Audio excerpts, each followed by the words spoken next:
I was a student here in the old days, back in the cluster college days. I was a William James student.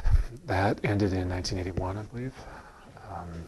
And I stayed in contact with two faculty members who had been mentors to me, Stephen Rao and Barry Castro. And I was brought back in 1994 to do a one-year visiting position. And now, 20 years later, I'm still here.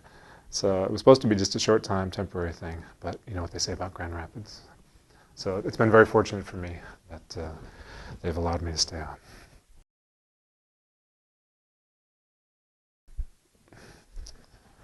I don't think I ever self-consciously set out to lead anything.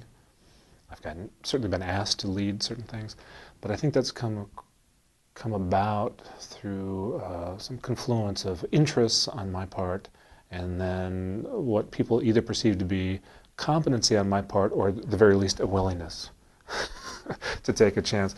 You know, I not too long ago was talking with a couple of the senior VP folks from consumers who work with our MBA program, and we all found out that we shared at least one thing in common, and that was people would come to us and ask us, could you do this, or could you do that, or would you be willing to do this?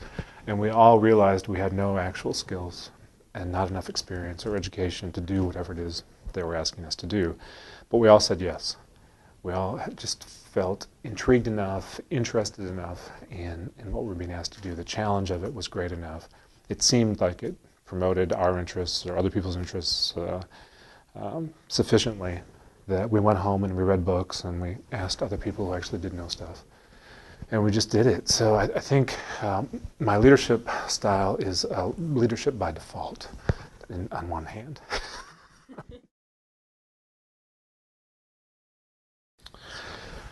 I think education itself, I was so dissatisfied with my education, at least up until the time I got to college, that it was something that I always felt passionately about, that I was the kind of kid who did not do well with standardized models. And I always thought that there had to be more innovative and more creative ways to approach an education than what I experienced.